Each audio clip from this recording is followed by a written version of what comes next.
boa noite.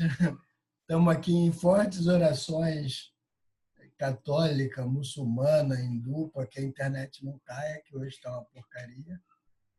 Ó, não, ela está... O que foi, Bianca? Culto ecumênico. Culto ecumênico pró-internet. Isso aí. Então, vamos lá compartilhar a tela. Hoje é aula de diencéfalo. A aula de diencéfalo é uma aula relativamente longa que a gente divide em duas partes, né? E aí, quando for mais ou menos 7 horas, a gente encerra a primeira parte. Vamos lá. Eita, está meio falhado esse slide. Só para lembrar daquela divisão embriológica que a gente falou lá no início da disciplina, quando a gente estava dividindo o sistema nervoso. A gente fez vários tipos de divisão. Uma delas era com base no desenvolvimento embriológico do sistema nervoso, né? Então, tinha aquelas dilatações craniais, tal. A dilatação mais cranial, depois se dividia em duas outras, que uma a gente chamou de telencéfalo e a outra a gente chamou de diencéfalo. Essas duas partes aqui do embrião, né, essas duas dilatações do tubo neural, que são as mais craniais, no indivíduo adulto vão formar o cérebro. Então, a aula de hoje é sobre uma estrutura cerebral. Hoje é a nossa primeira aula sobre cérebro, né? E o cérebro a gente divide já em duas regiões, com base naquele desenvolvimento embrionário. Uma região, que é aquela dilatação mais cranial do tubo neural, que a gente chamava de telencéfalo, vai virar uma parte do cérebro que a gente chama de telencéfalo, e uma outra parte, que é a segunda mais cranial, que a gente chamava de diencéfalo, vai virar uma outra parte do cérebro que a gente chama de diencéfalo. Tá? Então, hoje a gente vai falar sobre essa partezinha aqui. Tá? Então, o cérebro está aqui, ó, o encéfalo todo, né? A gente tem o tronco encefálico. Agora, a cor ficou difícil aqui nesse slide, né? Isso aqui, para mim, é, sei lá, rosa, né? Um rosa salmão. Aqui tem um vermelho meio rosa, o cerebelo. Então, aqui tronco encefálico, aqui cerebelo. E aqui o cérebro em duas cores bem diferentes, azul e amarelo.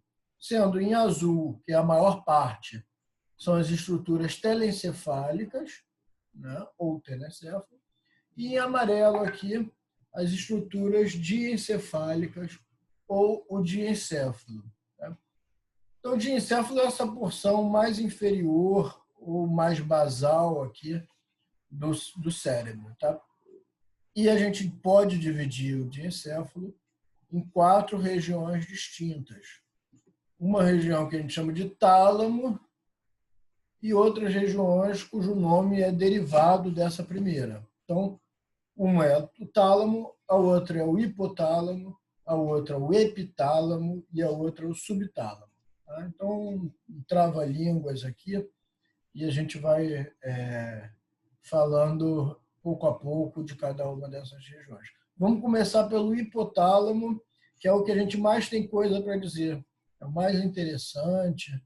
Então, a gente vai começar falando do hipotálamo na aula de hoje. Na aula que vem, a gente fala, se tudo der certo, né? A gente fala de tálamo, epitálamo e subtálamo. Tá? Bom, primeiro, aonde é que está o diencéfalo? A gente já viu, está na base do cérebro. Tá? Mais especificamente, está ao redor do terceiro ventrículo. Lembram dos ventrículos, que eram aqueles espaços, né, ocos, vazios, mas na verdade preenchidos com líquor, né, que ficam no interior do encéfalo? A gente tinha 2 ventrículos laterais, em formato de C, né, aberto anteriormente. Então, isso aqui é anterior, isso aqui é posterior. Um ventrículo lateral aqui, o outro lá desenhado para dar uma noção de perspectiva, de tridimensionalidade, né? Do outro lado, no outro hemisfério, o outro ventrículo lateral.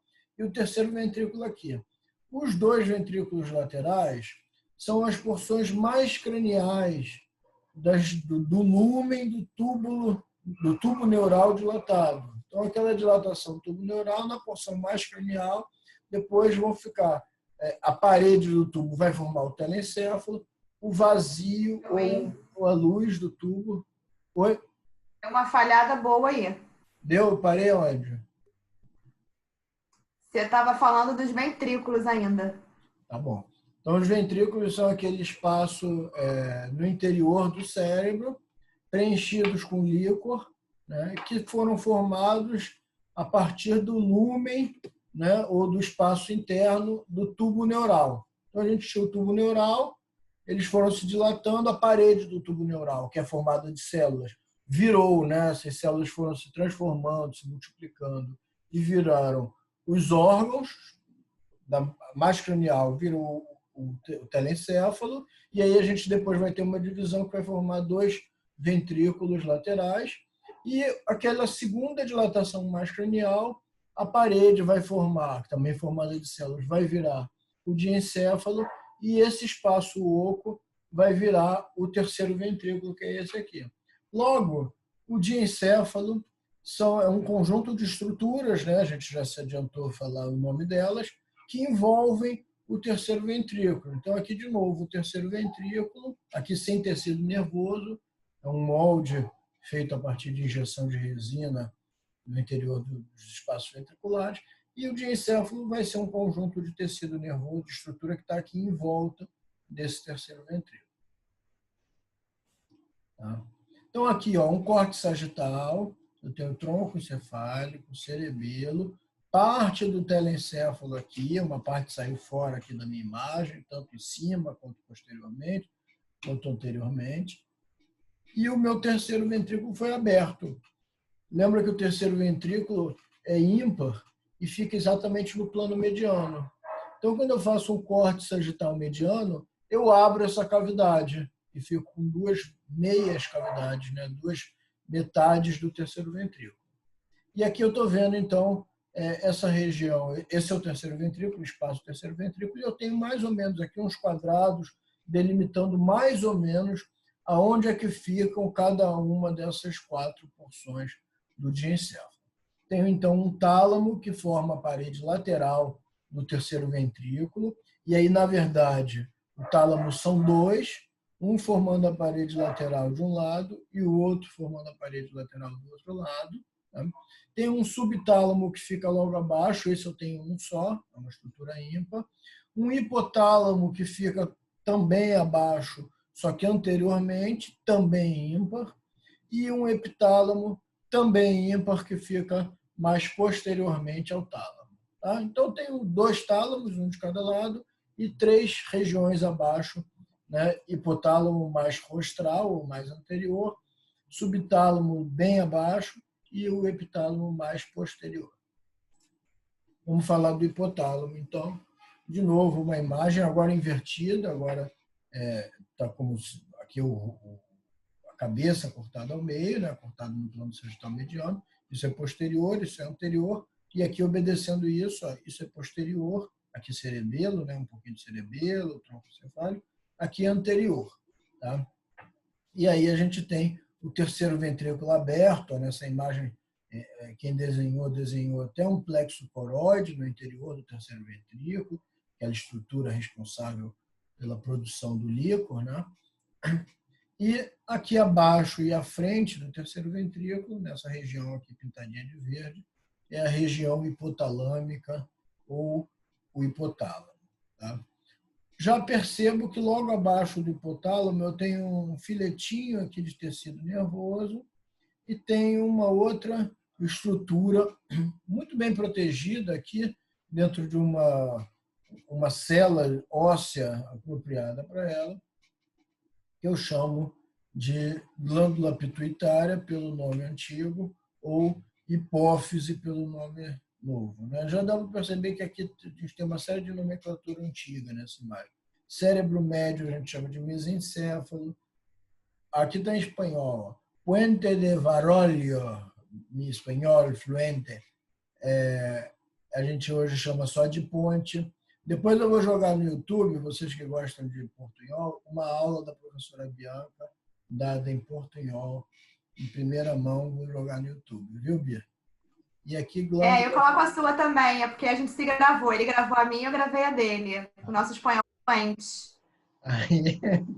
E aqui embaixo chamada antigamente de glândula pituitária, em espanhol, em português moderno, no terminologia anatômica, eles chamam de hipófise. Tá? Então, o hipotálamo tem tudo a ver com hipófise e a gente aproveita para falar de hipófise hoje também, se der tempo. Se a gente não ficar de brincadeira trolando a professora. Vamos lá. Aliás, hoje eu fui brincar com a minha sobrinha, de 4 anos, e ela disse que eu estava trolando ela. Eu nem sabia que ela sabia o que era trollar, mas tudo bem. E aí ficou me trolando. Aí, aspectos morfológicos da face interior do hipotálamo. Volta para o hipotálamo, para de falar sobre isso. Então, o hipotálamo fica na base do encéfalo. Se eu retirar o encéfalo e olhar, virar ele assim, olhar por baixo, eu vou ver algumas estruturas na base do encéfalo, ou que pertencem ao hipotálamo, ou algumas aqui não pertencem ao hipotálamo, eu botei só para trollar vocês, viu? Por isso que eu estava falando da minha sobrinha, tá? Mas delimitam aí o espaço hipotalâmico ou hipotálamo. Então, as estruturas aqui ficam de cola para a gente. O quiasma óptico é uma trolagem, não pertence ao hipotálamo. Os tratos ópticos, idem, também não pertencem ao hipotálamo. As outras, sim. O tuber cinério, os corpos fomilares e o infundíbulo da hipófise pertencem às estruturas hipotalâmicas. Vamos lá ver essas estruturas. Tirei o cérebro da Bárbara, que está aí dando mole, cortei a cabeça dela, cortei o cérebro dela e virei para observar a superfície inferior do cérebro dela. Então, está aqui o tronco encefálico, bem no mesencéfalo, seccionado. Aqui eu tenho o aqueduto mesencefálico, o aqueduto cerebral, né? Dá para ver aqui esse espacinho aqui por onde o líquor se comunica do terceiro ventrículo com o quarto ventrículo. E aqui eu observo uma pequena região logo à frente ao mesencéfalo aqui, né? Que é a minha região hipotalâmica. Como é que eu sei que é essa região hipotalâmica? Beleza. Primeiro, dá para perceber que parte do telencéfalo tem vários sulcos e giros, tem esse aspecto aqui de eca, miojo, né? Eu nunca mais vou comer miojo na vida, depois que vi essa imagem. Tá? E isso daqui já não tem uma estrutura diferente. Segundo, fica à frente do mesencéfalo, ótimo. Tá? E terceiro, fica posterior a essa estruturazinha aqui, tá? Que a gente chama de quiasma óptico. O que é o quiasma óptico? Eu tenho dois nervos ópticos que trazem a informação visual, o nervo número 2 dos pares cranianos, que aqui foram cortados. Quando eu arranquei o cérebro da Bárbara, eu deixei os olhos na cavidade orbitária dela e arranquei, cortei os nervos ópticos dela. Aqui o nervo óptico esquerdo cortado, aqui o nervo óptico direito cortado. Esse aqui é o nervo olfatório cortado de um lado e não cortado do outro. Aqui, tá? Então, nervo 1, direito e esquerdo, nervo 2, direito e esquerdo. Vamos ver o que tem no chat aqui. Deve ser a Bárbara se manifestando. Coitada de mim. Não, Bárbara, você merece mesmo ser cortada a cabeça. Tá? Agora, para de digitar, porque eu já cortei sua cabeça, seu braço não responde mais, não, você não consegue digitar. Tá? Então, beleza, dois nervos ópticos. Esses dois nervos ópticos formam uma estrutura que lembra um H. Tá? Não tem nada a ver com H medular aqui, tá? Não confundam. Nervo óptico esquerdo, eles se unem aqui, algumas fibras de um nervo direito, se comunicam, passa aqui para o espaço esquerdo e tal, numa estrutura que a gente chama de quiasma óptico. Essa união é uma união parcial, não é uma união total, né? Mas é uma união entre os nervos ópticos direito e esquerdo. E eles continuam aqui, essas duas estruturas aqui, que a gente chama de tratos ópticos, já não são mais os nervos ópticos, a gente chama de tratos ópticos. Tá? Então, olha só, o hipotálamo, por que a gente está falando disso? Só para trollar vocês? Não. O hipotálamo fica logo posterior ao quiasma óptico, tá? E é delimitado lateralmente pelos tratos ópticos. Então, aqui eu tenho um trato óptico, eu sei que o hipotálamo fica medial a ele. Aqui eu tenho um outro trato óptico, eu sei que o hipotálamo fica medial a ele. Aqui eu tenho o quiasma óptico, eu sei que o hipotálamo fica posterior a ele. Aqui eu tenho o mesencéfalo, eu sei que o hipotálamo fica anterior. Então, ótimo, é fácil de achar essa região hipotalâmica aqui. Tá? Acho que tinha umas setinhas aqui para me dar cola. quiasma óptico, nervo óptico seccionado. Próxima estrutura era o trato óptico, beleza, já falamos. Próxima estrutura, o tuber cinéreo. Tuber cinéreo é uma estrutura ímpar. Tá? É um tubérculo, ó, um tubo, uma tuberosidade aqui, ó, pequenininha, ímpar no plano sagital mediano, tá? Que fica logo anterior aos dois corpos mamilares. Tá? Então, essas duas bolotinhas aqui, alguém achou que parecia com um mamilo. Tá? Não sei, como o mamilo varia muito, cada um tem um mamilo diferente, eu acho um tanto imaginativo. Mas tudo bem, beleza. O nome é corpo mamilar, direito, esquerdo, esse aqui, direito, esse aqui, né? São os dois corpos mamilares. Logo à frente deles, a gente tem o tuber cinéreo. Beleza? E aqui, olha só, a gente tem a hipófise. Quando eu arranquei a cabeça da Bárbara, né, eu tomei o cuidado e tirei o cérebro junto com a hipófise. Tá? Então, aqui eu tenho a glândula hipofisária, ou glândula pituitária, como chamavam antigamente, ou hipófise. Tá? Faltou o quê? Faltou a gente falar do infundíbulo da hipófise. A hipófise, a gente vai ver que parte pertence ao sistema nervoso, parte ao sistema endócrino, ou, dependendo, você pode considerar ela toda como sistema endócrino e tal. Mas tem uma partezinha aqui, ó, que está ligando o hipotálamo é essa região. Olha aqui, ó, aqui é um córtex sagital mediano, de novo, terceiro ventrículo aberto, lateralmente, que é do lado de lá, eu teria o tálamo, aqui abaixo e mais rostralmente eu tenho o hipotálamo, essa região aqui toda é o hipotálamo. Tá? Aqui já mesencéfalo. Aí o que eu tenho aqui? Ó? Nervo óptico, de um lado direito, está vindo para cruzar, algumas fibras cruzam aqui o plano mediano para se conectar, para se comunicar com o outro nervo óptico. Isso aqui, então, é o nosso quiasma óptico que foi seccionado. Tá? Logo atrás do quiasma óptico, eu tenho essa porção aqui de tecido nervoso que está se dirigindo à hipófise, que é essa daqui. Tá? Esse daqui é o que a gente chama de infundíbulo da hipófise. Tá? Infundíbulo é algo que lembra, vou deixar a janela aqui no cachorro aqui, que lembra um funil. Tá? Então, isso aqui não lembra mais ou menos um funil? Sim, todo mundo concorda que lembra um funil. Tá? Então, esse aqui é o infundíbulo da hipófise. Atrás desse infundíbulo aqui, eu tenho uma estrutura ímpar do plano mediano, uma tuberosidadezinha que eu chamo de tuber cinéreo. E logo atrás do tuber cinéreo eu tenho duas estruturas, uma de um lado, que está aqui, e a outra do outro lado, que saiu quando eu cortei aqui esse cérebro ao meio, tá? Que eu chamo de corpos mamilares. Beleza? Essas são as estruturas assim que a gente vê inferiormente. Lateralmente ele não tem delimitação, ele está contínuo com o tecido nervoso do telencéfalo. Superiormente, ele vai estar contínuo com o tecido nervoso do tálamo e, posteriormente, ele vai estar contínuo com o tecido nervoso do subtálamo. Tá? Então, essas são as estruturas externas para a gente estudar.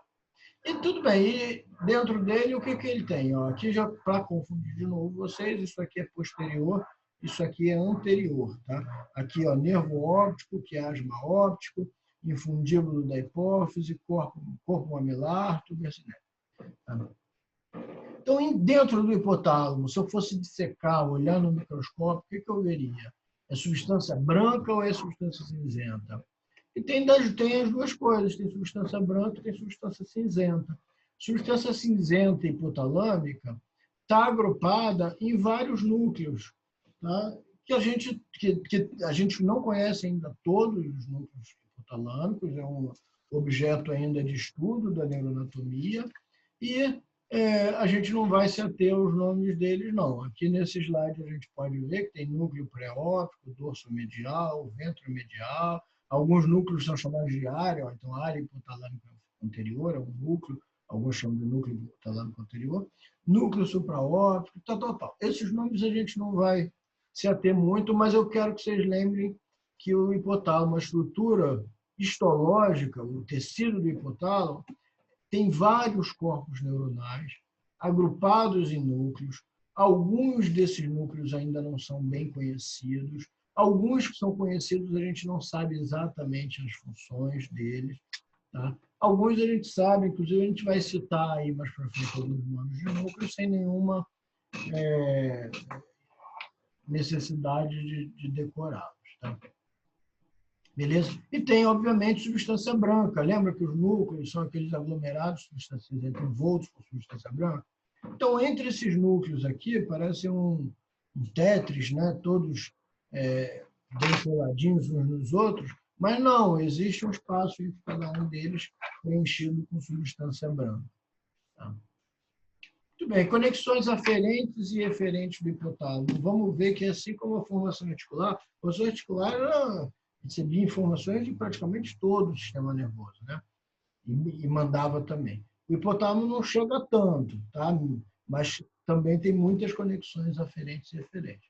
Ó, conexões aferentes do sistema límbico, tá? A gente vai ver, é a última aula da nossa disciplina, sobre estruturas límbicas, mas já me adiantando um pouquinho aqui, o hipotálamo faz conexões, recebe informações do sistema límbico. O sistema límbico está muito relacionado às emoções, também à memória, mecanismos de recompensa.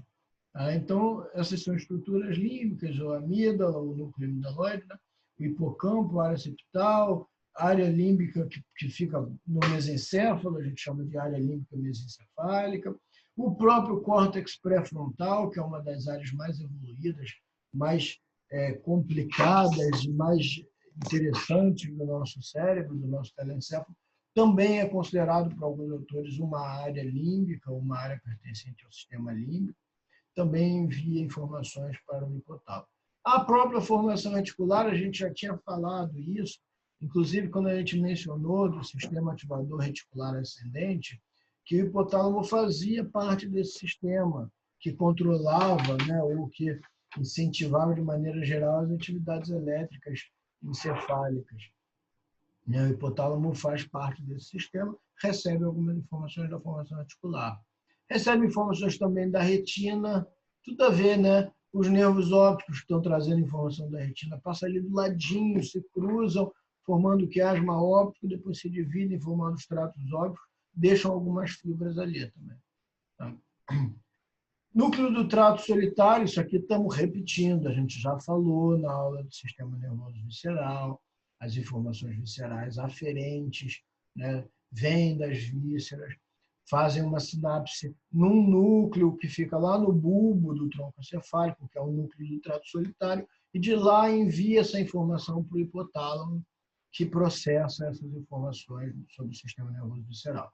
E também do córtex olfatório. Então, informações olfatórias já processadas são enviadas também para o hipotálamo.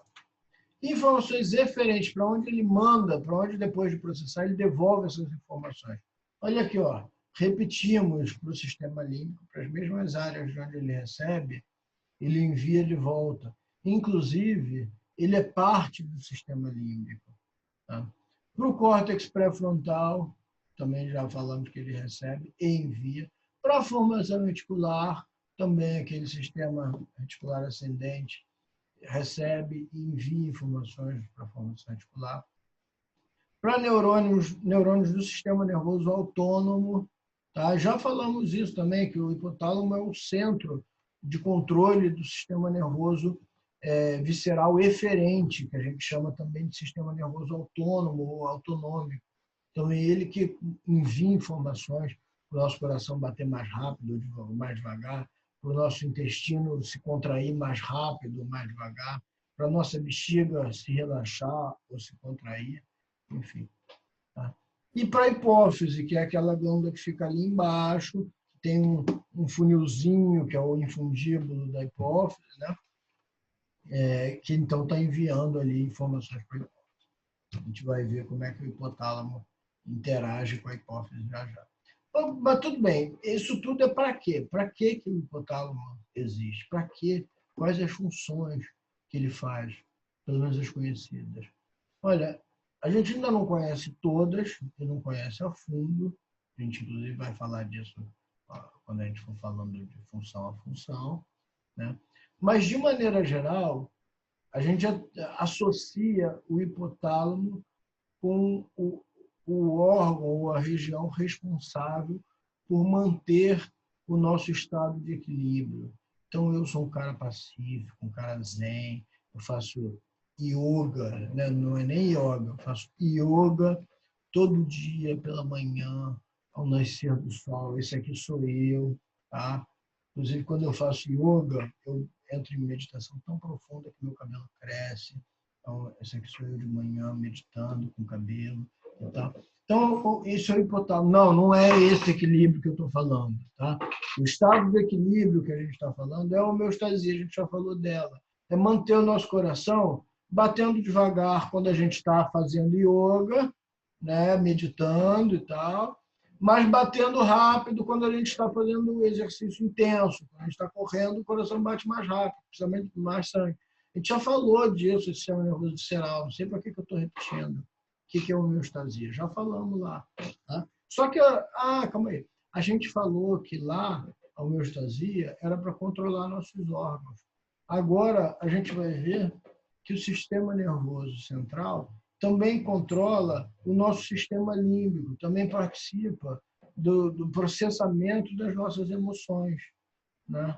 Isso explica por que em algumas fases do mês, das meninas principalmente, né, que tem muita TPM, né, a mesma informação que uma pessoa fala com ela numa fase do mês, ela leva numa boa, em outra fase do mês ela reage mal, ela ou reage bem demais, se emociona muito mais com aquilo. Por quê? Porque existe forte interação entre o sistema endócrino, entre o sistema límbico e também entre o sistema nervoso autonômico. Tá? Vamos falar disso já, como é que isso se dá do ponto de vista morfológico.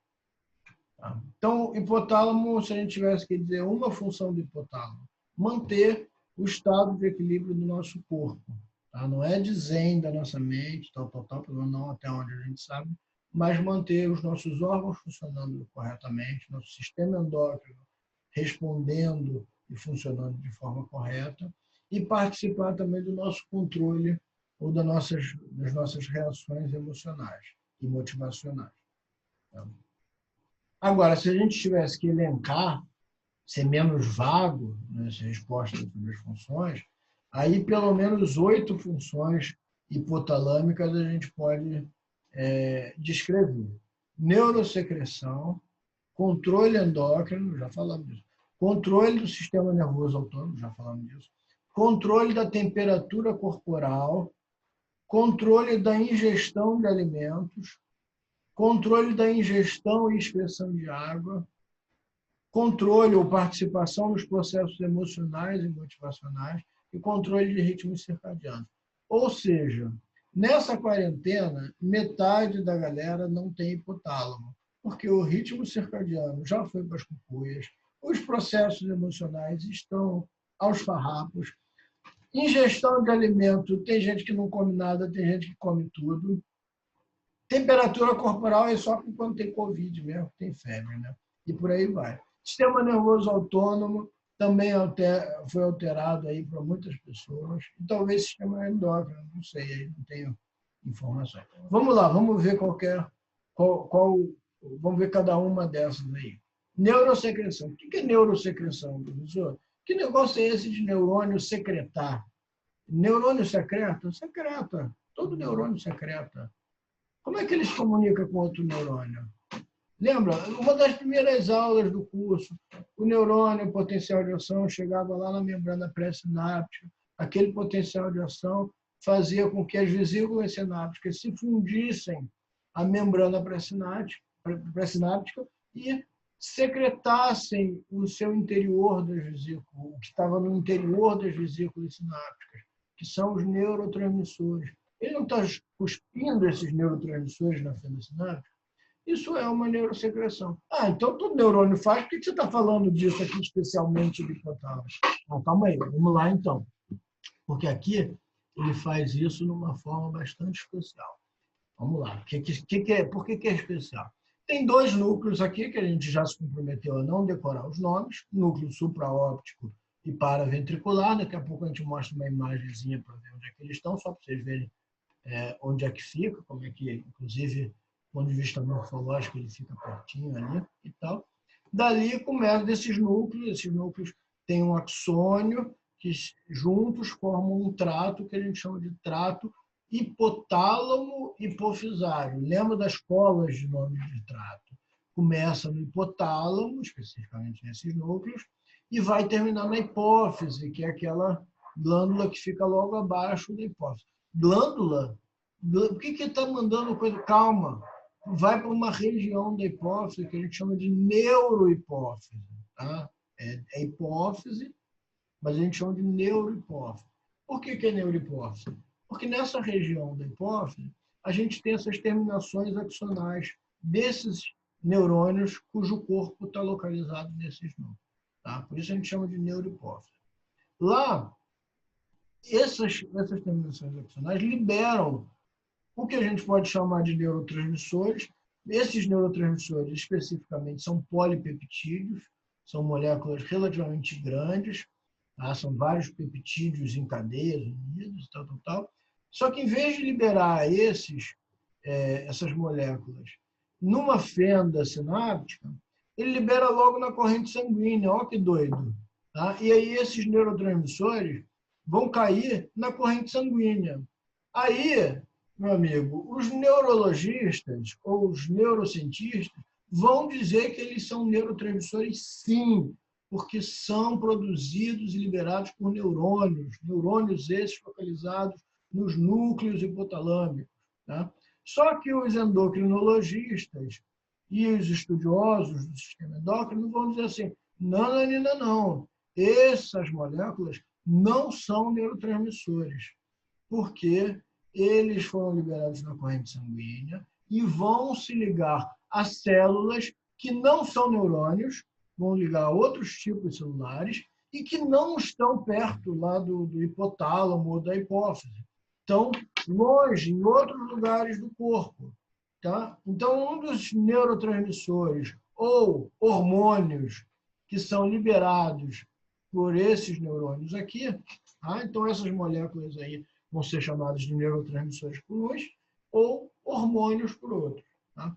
Um dessas moléculas a gente chama de hormônio antidiurético, ou ADH, de uma sigla em inglês. Tá? Mas a gente usa muito esse termo ADH. Então, é uma molécula secretada por um neurônio, olha que doideira. Mas ele cai na corrente sanguínea, lá da neurohipófise, aquilo vai para o coração, do coração distribui para o corpo inteiro e vai chegar lá no rim, né? No rim, que fica lá no abdômen. E lá ele vai se ligar a algumas células renais e vai interferir no funcionamento dessas células renais. Para quê? Para que a gente reabsorva água nos túbulos renais e urine menos. Olha que doideira! Então, o hipotálamo, né, desses neurônios aqui, vai liberar uma molécula que vai dizer para o rim, urina menos. Tá? Em resumo, é isso. Tá? Mas não é só essa molécula. Ele libera também uma outra molécula que a gente chama de ocitocina. Tá? E essa molécula, olha, aqui é o que a gente sabe muito bem, esse conhecimento já é antigo. Essa molécula também cai na corrente sanguínea e vai atuar, principalmente na mulher, né, no útero e na glândula mamária, na mulher na fase final de gestação e na fase de amamentação, para que ela comece as contrações uterinas de parto. Tá? Então, no final da gestação, nas primeiras fases do parto, a gente tem uma forte liberação de ocitocina, liberada por neurônios. Tá? E aí, essa molécula aqui cai na corrente sanguínea, chega lá no músculo do útero, a musculatura uterina começa a contrair o útero de tal forma a expulsar a criança que está dentro do útero. Tá? Ao mesmo tempo, olha que bem bolado, essa mesma molécula aqui se liga a alguns músculos lisos que a mulher tem na glândula mamária, né? Óbvio, a glândula mamária em lactação, que nesse momento aqui de final da gestação já está pronta, já está cheia de leite, já está pronta para amamentar, e relaxa essa musculatura da glândula mamária, liberando o leite. Olha que coisa linda. Aí a criança nasce e já tem leite liberado para mamar. Tá? a mesma coisa vai continuar a acontecer, essa liberação de ocitocina, toda vez que a criança quer mamar. Então, por isso que o leite não é liberado continuamente, só é liberado quando o filho vai lá estimular a mama da mãe, né? Aquele estímulo de sucção, de toque, até de algumas cabeçadas. Isso é muito comum em animais, né? O bezerro, quando quer mamar, ele vai lá e dá umas cabeçadas no úbere, né? Na mama da vaca, da mãe dele. Isso faz com que ela libere a ocitocina e libere o leite. Tá? Isso a gente vê em vários animais, isso é bastante interessante. Mais recentemente, aí mais interessante ainda, essa ocitocina foi relacionada a orgasmos, principalmente femininos. Então, as mulheres, no momento do orgasmo, têm também uma forte liberação de ocitocina. Não se sabe ainda exatamente como ela atua, onde ela atua, se ela está associada à sensação de prazer ou não, mas o fato já também bem apontado é essa liberação de ocitocina durante o orgasmo. Bom, vamos lá. Controle. Então, isso aqui, olha só, é neurosecreção. Neurônios liberando moléculas que vão atuar como hormônios. Tá? São secretados diretamente por esses neurônios. E aí vão atuar no útero, na mama, nos rins, etc. Tá? Outra função que a gente falou, controle do sistema endócrino. Além de atuar liberando essas moléculas que a gente falou agora, que servem como hormônios, tem um outro núcleo do hipotálamo, que é um núcleo infundibular, que fica lá próximo do infundíbulo, que tem corpos neuronais ali, né? Um núcleo, então é substância cinzenta, é cheio de corpos neuronais. Esses corpos neuronais têm um axônio que forma um trato que a gente chama de trato túbero-infundibular. Esse trato túbero-infundibular chega numa determinada região ali do infundíbulo da hipófise, que libera também substâncias no sangue. Mesma coisa, tipo neurosecreção mesmo. Beleza. Libera algumas substâncias que a gente chama de fatores de liberação ou fatores de inibição. Por que isso não está junto com neurosecreção? Porque aqui tem uma coisa mais complicada. Essas moléculas daqui, esses fatores de liberação e fatores de inibição, caem na corrente sanguínea, mas não caem na corrente sanguínea sistêmica. Caem numa corrente pequenininha, num sistema sanguíneo ali pequeno, que a gente chama de sistema porta-hipofisário. Mais para frente a gente tem um esquema, a gente volta a explicar. Mas esse sistema tem um principal intuito, e ele morfologicamente funciona bem para isso, que é levar o sangue que está no infundíbulo da hipófise, onde esses neurônios aqui liberam esses fatores aqui, em vez de levar esse sangue para o coração e para cair na corrente sanguínea toda, ele leva esse sangue para a hipófise, só para a hipófise, e especificamente para a adenohipófise, não para a neurohipófise. A neurohipófise é aquela outra região lá que a gente acabou de falar. Tem uma outra região da hipófise que a gente chama de adenohipófise. O que é adeno? Adeno é um prefixo que vem do grego, que significa glândula. Tá? Então, quando a mulher tem um tumor mamário, a gente diz que ela tem um adenoma ou um adenocarcinoma, tá? Porque é um tumor numa glândula. Quando o homem tem um tumor de próstata, a gente pode dizer que tem um adenoma ou um adenocarcinoma de próstata, porque também é um tumor também numa glândula. Tá? Por isso que tem que dizer que é de mama ou de próstata. Se disser que é só um adenoma, pode ser em qualquer glândula, glândula salivar, glândula lacrimal, qualquer glândula, a gente usa o prefixo adeno. E aqui a gente tem uma glândula verdadeira, uma glândula endócrina, feita por células epiteliais, com outra origem biológica, não é tecido nervoso, que fica nessa região aqui, então, que a gente chama de adenohipófise. Tá? Só que o sangue que vai para a adenohipófise vem desse sistema porta-hipofisário que passou antes no infundíbulo do hipotálamo e está trazendo esses fatores aqui. Então, esses fatores não vão fazer seu efeito muito longe de onde eles são liberados. Vão fazer o efeito ali do ladinho, a gente vai ver aqui como pertinho já já. Aí, quando chega na adenohipófise, esses fatores aqui, por isso que eles têm esse nome, eles influenciam a liberação de hormônios pela adenohipófise, ou a inibição da liberação, né? Manda produzir mais ou manda produzir menos. Então, essas substâncias aqui atuam como garotos de recados que falam assim, produz mais, tal hormônio, produz menos, tal hormônio. E aí, quando chega lá na adenipófise, essa glândula, então, produz e libera na corrente sanguínea que vai para o corpo inteiro hormônios que vão controlar outras glândulas, tá? Como a glândula tireoide, glândula adrenal, testículos, ovários e tal. Vamos falar disso já já, porque isso tem a ver com o que a gente está falando hoje. Então, a gente vai falar um pouquinho de hipófise. Tá? Então, a hipófise é aquela porção pequenininha, aquela glândula pequenininha que fica dentro da cavidade craniana, que tem uma região anterior e uma região posterior embriologicamente distintas. A região posterior não tem células epiteliais, não tem células glandulares. O que ela tem ali são as terminações axonais de neurônios que estão localizados aqui no hipotálamo. Então, temos aqui neurônios no hipotálamo com prolongamentos axonais, vamos seguindo aqui. Chegam aqui, eles estão dilatados como terminações axonais. Essa, então, na região posterior, é o que a gente chama de neurohipófise.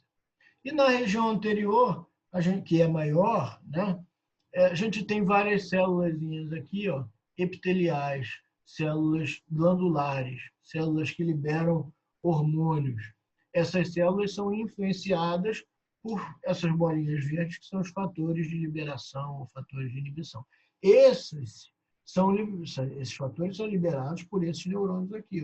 Esses neurônios têm axônios que chegam nessa região, liberam essas moléculas, esses fatores de inibição e liberação, que são essas bolotinhas verdes, num sistema vascular que leva o sangue diretamente para cá.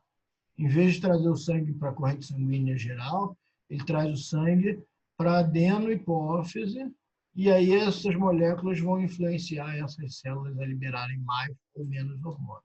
Tá? Então, neurohipófise, aqui no esqueminha da neurohipófise, aqueles dois núcleos que a gente comentou, núcleo supraóptico, núcleo paraventricular, tem esses prolongamentos neuronais aqui, tá? Que levam vesículas até as terminações axonais, que estão localizadas na neurohipófise, ou hipófise posterior. Quando chega aqui, essas terminações axonais liberam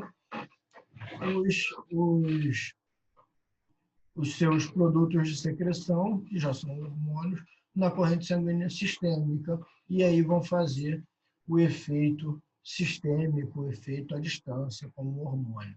Os hormônios, de novo, é a ocitocina, que promove a contração, principalmente a contração da musculatura uterina, no parto, né?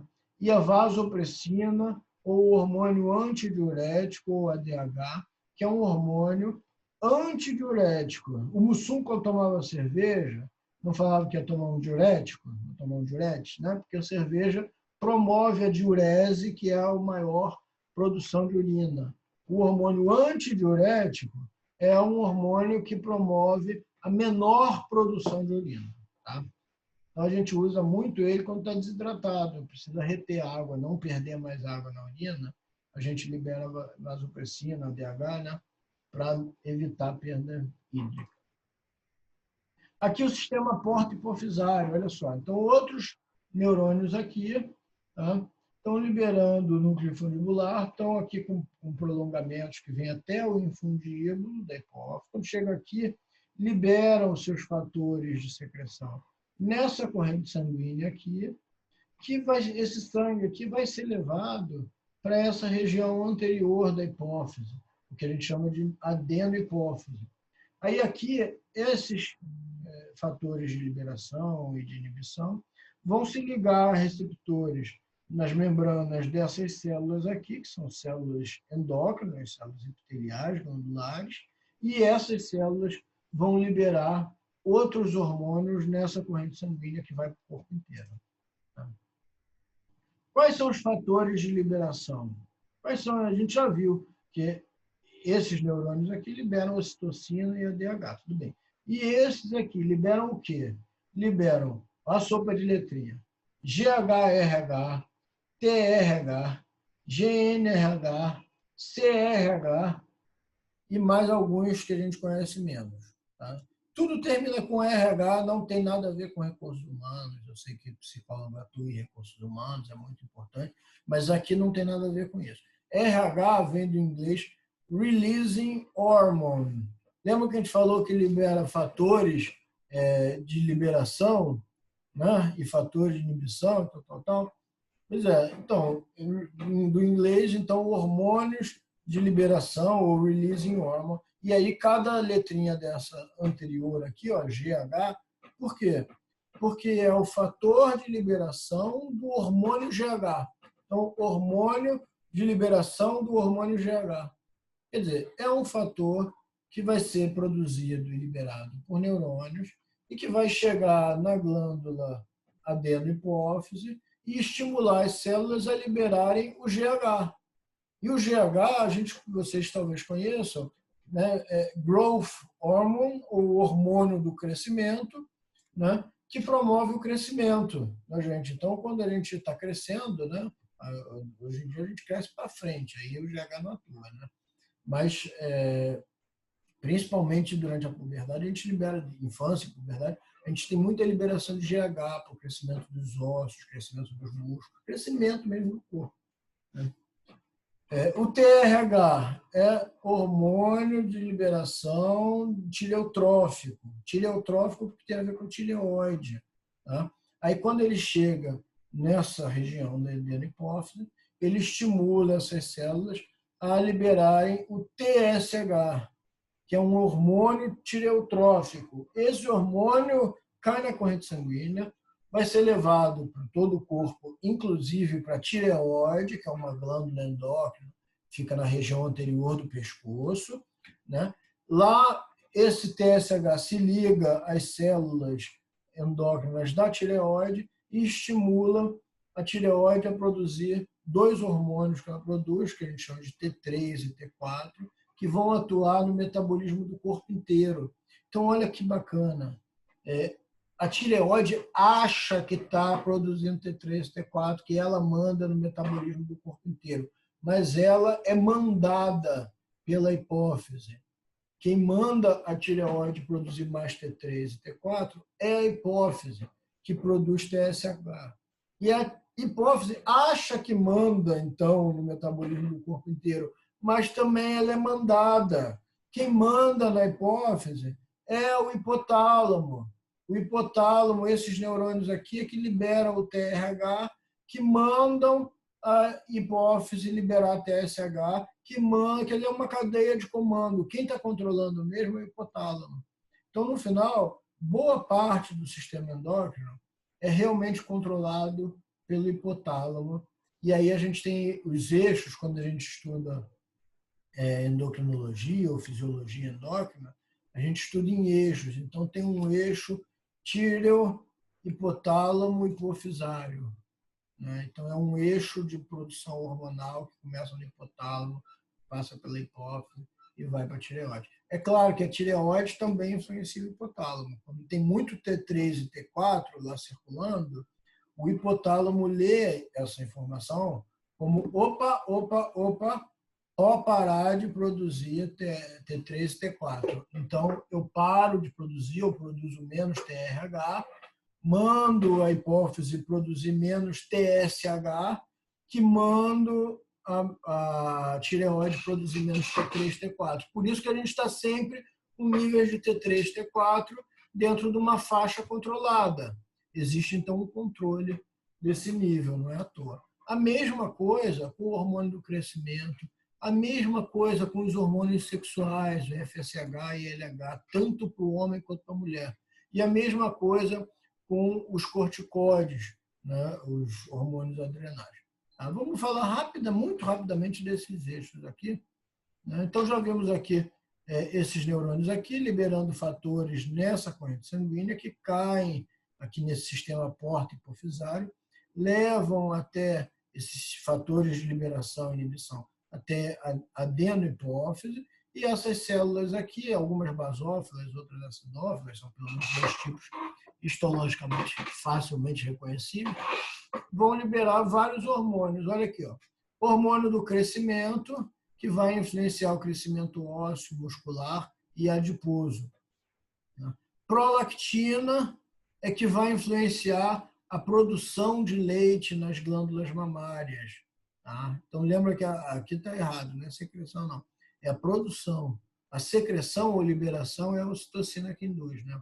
Ó. Então, a ocitocina vai lá e induz a secreção do leite, que já foi produzido, porque antes teve liberação de prolactina, estimulou a glândula mamária. Tá? ACTH é um hormônio adreno, porque é de adrenal, corticotrófico. Tá? Então, esse hormônio vai chegar lá no córtex da adrenal e estimular dessas células aqui a produzirem os mineralocorticoides e os glicocorticoides. Os corticoides, outros hormônios relacionados à cicatrização, resposta ao estresse, controle de minerais no nosso corpo, né? Então, várias funções aqui relacionadas pela adrenal também. Tá? TSH, a gente já falou, estimula a tireoide a produzir T3 e T4. Tá? FSH e LH estimula no homem os testículos, na mulher os ovários, a produzirem hormônios sexuais, né, e gametas. Tá? Então, a gente tem o FSH, é o folículo estimulante no testículo, estimulando a produção de gametas, principalmente, e o LH no testículo estimulando a produção de hormônios masculinos, né, de andrógenos, principalmente testosterona, mas outros também. Né? E na mulher, a FSH estimulando o desenvolvimento do folículo, as mulheres já nascem com milhares, milhões de folículos ali que vão se desenvolvendo, alguns todo mês, e no final vários são descartados e geralmente né? Às vezes pode ser dois, mas geralmente é desenvolvido plenamente e liberado, louco para ser fecundado, para gerar uma criança. Então, quem estimula o desenvolvimento folicular é o FSH. Tá? E o LH estimula a liberação desse folículo quando ele está pronto. Tá? E, é claro, eles também, o FSH estimula a produção de estrogênio, o LH estimula a produção de testosterona, de progesterona, desculpa, de progesterona. Tá? Então, olha só, produção de estrógeno, desenvolvimento ovariano, produção de testosterona, desenvolvimento de espermatozoide, secreção de T3, T4, produção de leite, crescimento, tudo isso controlado pela hipófise, que é controlada pelo hipotálamo. Mas, ao mesmo tempo, o hipotálamo não é um líder que não ouve o seu povo. Ele ouve como é que estão os níveis de testosterona circulando no sangue. Se tiver muito alto, ele manda diminuir, ele não quer ninguém brigando por aí com níveis altíssimos de testosterona. Tem um bicho que tem um nível altíssimo de testosterona, que é o tubarão cabeça chata, o tubarão mais agressivo que a gente tem. Uma das explicações é porque ele tem níveis de testosterona altíssimos. Tem uns caras também que brigam na rua aí, que acham que é legal brigar, que tem nível de testosterona alto. Então, o hipotálamo não quer isso. Então, ele manda parar a produção. Mesma coisa com todos os outros hormônios. Isso é o que a gente chama de feedback negativo. Quando o nível de determinado hormônio está muito alto, esse próprio hormônio serve de aviso para o hipotálamo para sinalizar que precisa diminuir essa produção. Tá? Isso tudo para manter a gente naquele estado de equilíbrio. A gente não pode ter nenhum hormônio de mais e nem de menos. Muito bem. Controle do sistema nervoso autônomo. Voltamos para o hipotálamo, saímos da hipófise. 7 horas, né? Como é que ele controla? Já sabemos disso. O hipotálamo é a parte central do controle do sistema nervoso visceral. Ele recebe informações viscerais aferentes. Tudo que se passa no nosso intestino, no nosso coração, no nosso pulmão, a gente manda essas informações para o hipotálamo. Só algumas é que o hipotálamo manda para o nosso córtex, para a gente tomar consciência, mas várias outras não. Né? Mas, além disso, o hipotálamo também não só recebe essas informações, como envia informações para o nosso corpo, para nossas vísceras. Tá? Especificamente, a gente sabe que as regiões posteriores do hipotálamo controlam as vias simpáticas, controlam o sistema nervoso simpático. E as regiões anteriores controlam as vias parasimpáticas. Tá? Pode ser uma conexão direta, quer dizer, passando pelo núcleo do trato solitário ou não, ou uma conexão indireta, antes de passar pelo núcleo do trato solitário, passa por neurônios na formação reticular. Tá? Então, temos vias diretas e indiretas, mas as informações para controle do sistema nervoso autônomo partem sempre do hipotálamo. Controle da temperatura corporal. Já se perguntaram, né, agora com o negócio de febre, hoje eu fui no mercado fazer compra, a mulher me apontou um negócio para minha testa lá, quase que errou, que eu tenho a testa pequena, ela quase que erra. E ela estava querendo ver minha temperatura corporal. Se tivesse um pouco alta, ela não me deixava comprar feijão. Eu ia passar fome, ainda bem que não estava. Por que não estava? Está quente hoje fez calor. Por que eu não fiquei com o corpo mais quente? A temperatura de quente aí, às vezes faz 40 graus, por que eu não fico com a temperatura de 40 graus? E quando faz 18, que a gente acha que está nevando, aqui no Rio, né? Faz 18 graus, a gente acha que bota todos os casacos. Né? Por que eu não fico com a temperatura de 18 graus? Porque eu tenho centros também no meu sistema nervoso central que controlam a minha temperatura corporal. Todo mundo tem isso? Não. Só os mamíferos e aves. Então, se você é mamífero ou ave, tá? Você tem controle da temperatura corporal. Mas se você é peixe ou réptil, né? Tem gente que é. Tem mulheres que são sereias, tem mulheres que são cobras. Né? Então, se você é mamífero ou ave, você tem esse controle. Senão, não tem. Tá? Como é que é feito esse controle? Bom, a gente tem alguns termorreceptores, ou seja, mecanismos celulares que conseguem perceber a temperatura e traduzir a temperatura num potencial de ação. Porque, lembra, o sistema nervoso central, os neurônios não entendem temperatura. Eles só entendem potencial de ação, ou o neurotransmissor. Né? Então, a gente tem uns caras que são tradutores. Eles falam assim, está tantos graus, isso gera um potencial de ação. Está tantos, gera outro potencial de ação. Tá? Então, temos termorreceptores que ficam na região anterior do hipotálamo. Tá? É uma região muito vascularizada, então ele percebe a temperatura do sangue que circula nessa região hipotalâmica. Se tiver muito quente, tá? O que a gente faz? A gente tem que abaixar a temperatura do nosso corpo. Se o nosso sangue começa a ficar muito quente, por exemplo, quando a gente começa a correr, né? A gente tem maior atividade muscular, isso gera calor pela atividade muscular, né? E aí a gente começa a ficar com o corpo mais quente, com o sangue mais quente. Por isso, se eu tivesse dado uma corridinha, ido lá para o supermercado correndo e tal, chegasse lá, a mulher me apontava aquele troço na testa, eu não ia deixar entrar, ia falar, está com Covid fora. Vai convidar outro mercado. Tá? Mas eu não fui tranquilo, total, não corri, então o meu corpo não estava muito quente. Então, quando está muito quente, o que o meu hipotálamo faz? Começa a liberar mais atividade neuronal na região anterior, mais potencial de ação que vem de neurônios da região anterior, que promovem, por vários mecanismos, aí, a vasodilatação periférica. O que é isso? As veias mais periféricas, aquelas veias que ficam logo abaixo da minha pele, ficam dilatadas. Para quê? Para trocar calor com o meio externo. Então, como o meu corpo está muito quente, eu preciso esfriá-lo. Aí eu faço como se fosse um radiador aqui externo quando eu dilato essas veias mais superficiais. Tá? Um outro mecanismo que eu faço também é estimular glândulas que eu tenho na minha pele, que eu chamo de glândulas sudoríparas, que são relacionadas à produção de suor, para aumentar a sua produção de suor.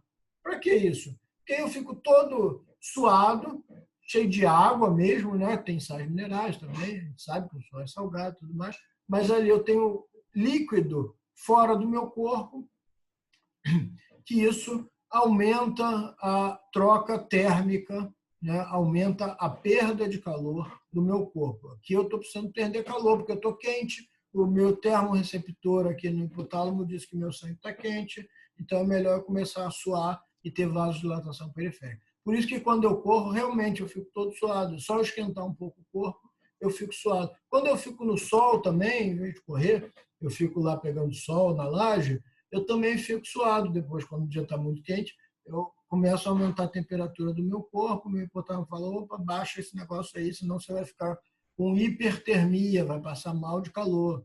Então, começa a suar, faz vasodilatação periférica, as veias logo abaixo da pele ficam engurgitadas, a gente começa a ver as veias aparecendo. E quando está muito frio, a região posterior do hipotálamo coordena outros mecanismos para que a gente aqueça o corpo, né? Então, quando está muito frio, a gente faz vasoconstrição periférica, as veias embaixo da pele somem. Então, se estiver muito frio na hora de coletar sangue, o cara não consegue achar a tua veia. Tem que desligar o ar-condicionado, tem que esquentar um pouco o braço, passa a mão assim para esquentar. Então, né? Quando está muito frio, as veias todas somem. Quem já foi para lugar frio sabe disso. Tá? Quando está muito frio mesmo, aí o hipotálamo dispara de forma involuntária movimentos reflexos, contrações reflexas involuntárias dos músculos esqueléticos, que a gente começa a tremer. A gente chama de calafrios. Todo mundo já teve isso quando passou frio, né? Quando entrou na cachoeira lá, foi para a serra, entrou na cachoeira no inverno, quase saiu da cachoeira batendo o queixo. E são calafrios, são contrações involuntárias, não dá nem para parar. Quando está muito frio mesmo, quando você realmente está no estágio inicial de hipotermia, não dá nem para parar. Por que a gente faz isso? Porque essas contrações musculares geram calor. Tá? Então, é um mecanismo inteligente, involuntário, mas inteligente, da gente começar a ter atividades musculares para gerar calor. Tá? Aí, conforme a gente consegue esquentar o nosso corpo, esses calafrios passam. E só passam esquentando o nosso corpo. Pode ser até ajudar com um casaco, pode se secar depois da cachoeira, pode dar uma corridinha depois de entrar na cachoeira, isso tudo ajuda a esquentar o corpo. A tomar um chá quente, né, um chocolate quente. Beleza. Controle da ingestão de alimentos. O hipotálamo também participa disso. Tá? Vamos tentar terminar o hipotálamo hoje, se vocês não estiverem muito cansados. Falta mais alguns slides. E aí a gente fica, a aula que vem, um pouco mais curta até. Tá? Então, controle da ingestão de alimentos. A gente sabe que se estimular nos ratinhos a região lateral do hipotálamo, o indivíduo, igual eu na quarentena, mesmo saciado, de barriga cheia, ele vai lá procurar a geladeira, ele vai comer, ele não para de comer nunca. Tá? Então, ele sobrepassa alguns mecanismos de fome, saciedade, dilatação gástrica e tal, né? Quando a gente está com o estômago cheio, isso gera uma série de mecanismos aí para que a gente não sinta fome, já está com o estômago cheio, a fome passou, não vai mais procurar alimentação. Tá? Quando a gente estimula a região lateral, a gente vê experimentalmente que isso não acontece. E a mesma coisa, ou o contrário, quando a gente estimula a região medial hipotalâmica. O indivíduo que não come há dias, se for estimulado na região medial, ele não se alimenta, ele não procura comida, ele não sente fome. Tá?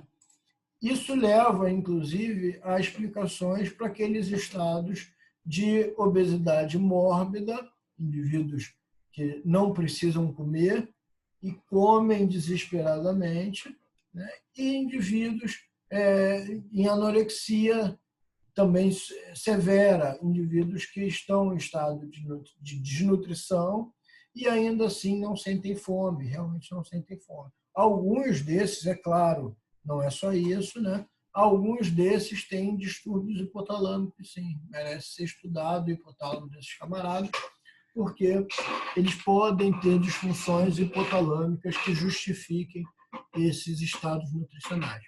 Tá? É claro que existem vários outros centros de alimentação e saciedade. O hipotálamo não é o único centro de controle, ele não é o único controlador da nossa fome, da nossa saciedade. Então, quem está aí sem fome nenhuma durante a quarentena, não come, ou come desesperadamente, não necessariamente tem um distúrbio hipotalâmico. Tá? Provavelmente não tem.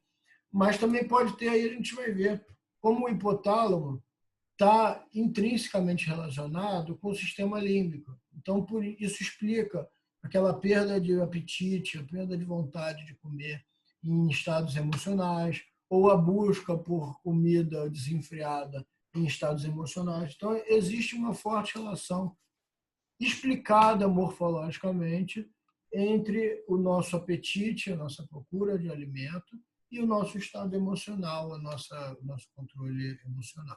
Tá? Então, que o hipotálamo seria o único, se eu dissesse que o hipotálamo é o único centro de controle de alimentação e saciedade, eu estaria usando de uma teoria muito simples, muito simplória. Tá? Não é a verdade pura. Ele participa, mas não é o único centro que participa disso. Tá? Existem várias estruturas, outras estruturas do sistema nervoso, controle hormonal, a gente sabe de leptina e alguns outros hormônios que controlam também fome, saciedade, além de distensão gástrica e esvaziamento gástrico, tudo isso. Tá? Então, tem vários mecanismos de controle. Ingestão e excreção de água. Também, assim como a ingestão de alimento, também existem mecanismos complexos que coordenam a nossa sede e a nossa saciedade hídrica. Né?